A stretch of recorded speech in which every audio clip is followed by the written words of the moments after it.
Today, we're talking about something a lot of women over 40 and over 50 are dealing with: emotional eating, yo-yo dieting, and wondering if intermittent fasting actually works. And I brought Dr. Catrina on because she lives this. You guys have probably listened to some of our interviews together. This is Dr. Catrina. Hello. Hey, girl. Hey, girl. What's going on? You know, girl, everything is everything. Thanks for joining me again today. I am super excited to have you. So we're going to just jump right in. I wanted to talk about something that is plaguing women over 40, and I'm going to say over 50 in particular, because we're over 50. Because absolutely, yes, we are. Someone had put a comment out on a video, and the comment was that she was doing some emotional eating, yo-yo dieting, and the woman has tried everything, and she says that nothing has worked, and she wants to know if intermittent fasting will work. It is a lifestyle change. When I started it, and I researched it years ago, like I say, I've been doing this over 10 years, I saw the biology and the science behind it. A lot of these different yo-yo diets are just that, because they work for a minute and then you go back to your regular eating patterns. But once you learn intermittent fasting and learn how it works well for you, then you don't turn away from it. Your body adjusts to it. And that's why I've been able to stay in a certain range and keep it there and keep it off. Yeah, I think her main concern is, and I mean, all of us, most women have tried all kinds of diets. And I think that's her thing. Right. A lot of it's fad. Right. Trends. Right. And I feel like losing 30 to 35 pounds, that's to be like kudos to her. Right. Absolutely. But then she gains it back. Right. Not only her, I've done the same thing. Right. For many, many years. I vacillate between 20 to 25 pounds. I'll lose it, gain it back, lose it, gain it back, lose it, gain it back. But the one thing for me, especially being 50, what I've noticed is as soon as I start to gain it, I will immediately go on a fast. Right. I'll do an intermittent fast, and sometimes I'll just do like a 24-hour jump start. Yes. And sometimes I'll just do like a 16-hour fast, and I'll just say, okay, start the timer. And here's a shameless plug. You do have a fasting app, which is super cool. Phenomenal. It's super dope. I love it. So I'll just go in and click start fast. And then it tells me, all right, this is your fasting window. You can start eating. And it gives me the exact time I can start eating again. Yes. And another cool thing about it is it gives me like little motivational text. Yes. So it'll just pop up and it'll change like every 15 seconds. I'll get something new, not a notification, but it's built inside the app. Exactly. So anytime I feel like, okay, I'm getting hungry, I'll just look at open the app and it'll be the perfect message for me. At the perfect you time. Got this, keep going. Your body is in, and it also tells me, hey, your body is in fat burning phase right now. Right. And in an hour or two, you'll be in ketosis. And right. I'm like, okay. So then it gives, it hypes me up. It's like, exactly. Hey, hype me up. Right. It's like my little personal buddy, yes. fasting buddy right there. So that's one thing that I noticed for me with being vacillating between 20, 25 pounds, plus or minus, either way, that I can just immediately click on the app and just start my fast, and I'm being encouraged the whole time. Right. I mean, for me, I'm not a fasting guru like you, but for me, that right there, if this lady, who wrote the comment, if she knew that she could do this and start over at any time. Right. So let's say she didn't finish a 16-hour fast. Yes. Just hit the stop button and it'll tell you, okay, you just completed a 12-hour fast or a 10-hour fast. Which is awesome. And the thing about it, when you spoke about the different fad diets, intermittent fasting is not a fad. Exactly. It's not a fad. It's been around forever. Forever. I mean, if we think about, back to our ancestors and even before then, people didn't wake up and just eat a big breakfast and Let's eat. talk about that. Uh-huh. Let's talk about break fast. Yes. Why do people think that they have to eat breakfast in the morning? And here's another comment. This lady says, I can't go without breakfast. I need calories early in the day, so I skip dinner. Let's talk about this breakfast thing. Yeah, well, because we've been programmed to think that we have to have breakfast, which put together again is break fast. Mm-hmm. But with all of the popular cereal companies and breakfast products that were out there, they wanted everybody to feel that breakfast is the most important meal of the day. Mm.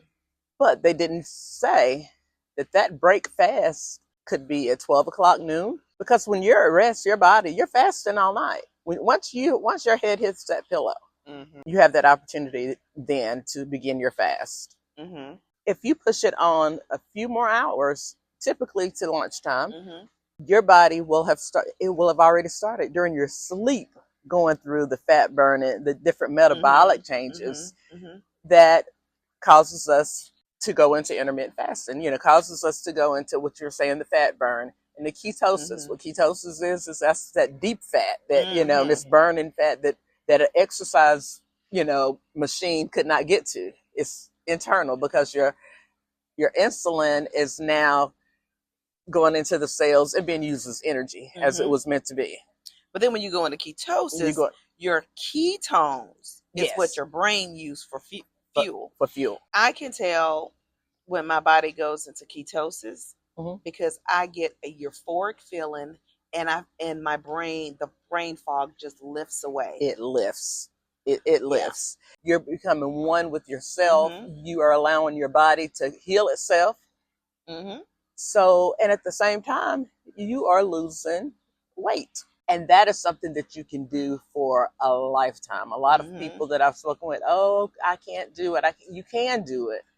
You have to just find and figure out, you have to study it and figure out what works for you best. And sometimes even dig in and do a deeper dive. Go longer. Go for it. Go for it. So what happens? How do you break a fast for women over 40? Over 40. What I've learned through studying menopause is that breaking the fast, typically before I would break a fast with anything that I wanted to eat or drink. Now at the age, once you reach the menopausal age, protein is your friend in breaking your fast. In menopause, we actually start to lose muscle. Breaking my fast with an egg, a boiled egg, that's sufficient for me right now. But for someone else, as long as it's proteins, and if you're in the menopausal age, that's going to show key. That's going to help you to be more successful. Right. I feel that if I'm eating tuna, avocado, things like grilled chicken, any type of fish, salmon, right, that it seems like, and it could be all mental, which most things are. It feels like when I stick to just that protein, my body just shrinks. It does, because once you've broken your fast burning process has not stopped. You're still burning fat.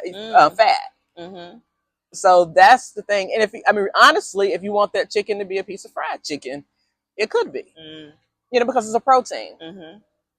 You don't want to do a candy bar right then. Now, if you want to do a candy bar later on, then that's on you. But you do have to clean up your eating habits. For sure. But it's not so restrictive that you can't eat anything that you want, or that you can't be at a restaurant and order what you want, as long as it's within your eating window. Okay. This is going to be something that may be a little controversial. GLP-1s. Let's talk a little bit about the GLP-1s. Yes, indeed. I've tried GLP-1s. I've had success while on it, but while I was on it, I experienced extreme heartburn.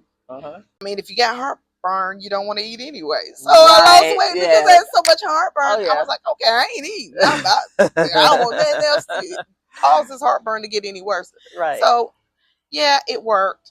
But then when I stopped taking the shot, then the weight came right back. Right. So there I was again. And as with most people. Right. Everyone that I've spoken to about that, everybody was so excited about the shot, about GLP-1. And when I thought about it and I looked at what it would do, I actually said, let me experiment, because if I'm going to talk about it, I want to know what I'm talking about. Yeah. So I tried it for 1 week, and when I tell you I was in the bathroom, my stomach was torn up because it's still a foreign object. It's foreign. It's man-made. Like intermittent fasting. Yeah. It's natural. Yeah. You're just fasting. And a lot of people, it's easier for them to take a shot, take a pill. If your mindset doesn't change, you're still going to take that shot. You're going to take that pill, and you're still going to eat what you want to eat. If there's not a mindset shift. So that's the biggest thing with intermittent fasting. Your mindset has shifted from the time you get up and you feel great.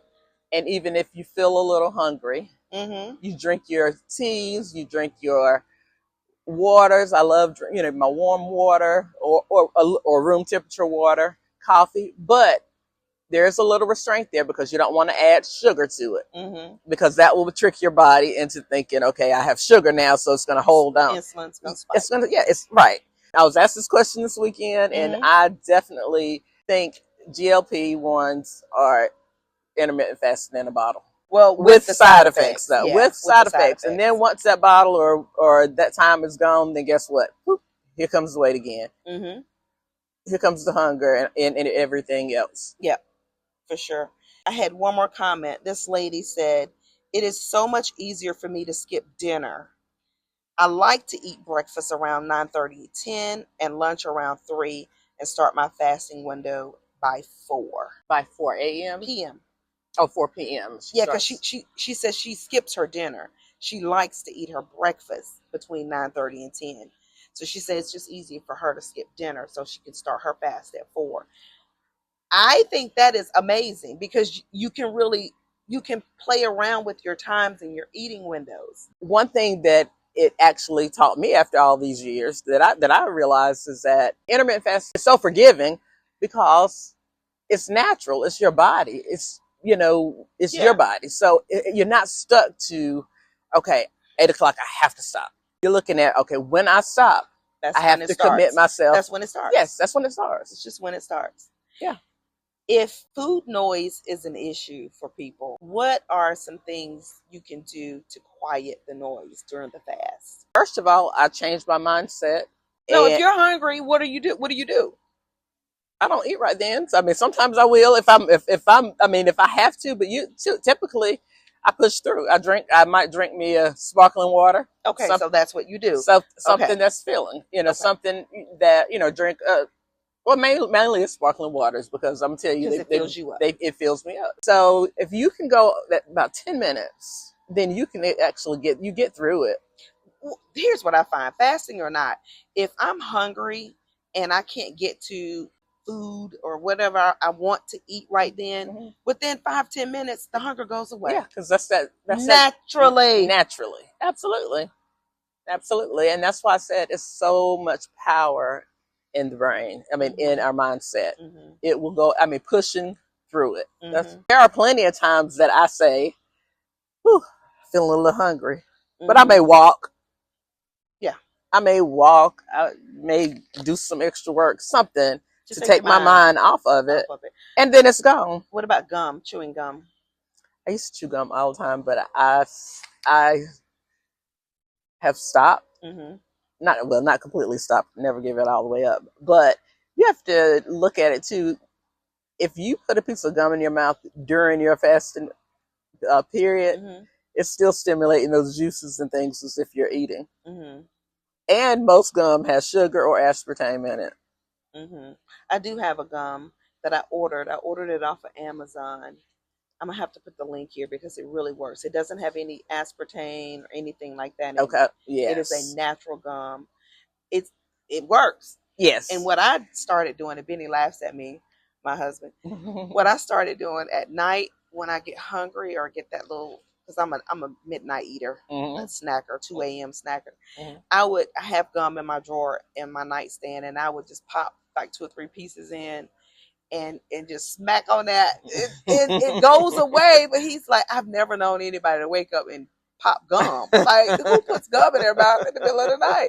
It works because it keeps me from going to the refrigerator or to the pantry to get that food. Part. So there's all kinds of things. Like you said, mindset. You could trick your mind. You could play little mind games with yourself just to get over the hump so that you can remain consistent, because we all know consistency is everything. Is everything. With anything.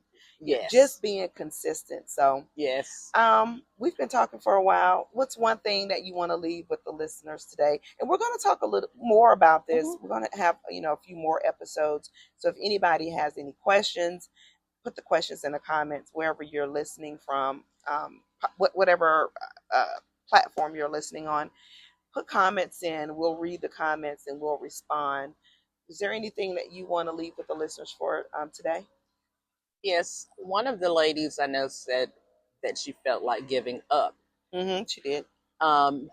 Never give up. Where there's a will, there's a way. And if you've had the will to do all the other things that you've done, try intermittent fasting. Learn the blueprint, study about it, read about it, get to know it and feel it, and you will see your body will do amazing things. All right, we're going to pause right there. This was an amazing conversation. Thank you so much, Dr. Catrina, for joining us.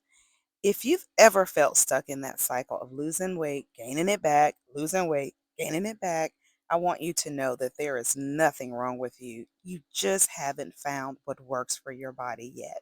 And for a lot of women over 40 and over 50, this conversation around intermittent fasting just might be that shift. If you want to go deeper, I've linked everything below: the book, the app, and the community.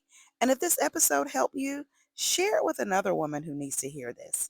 I'll see you on the next episode.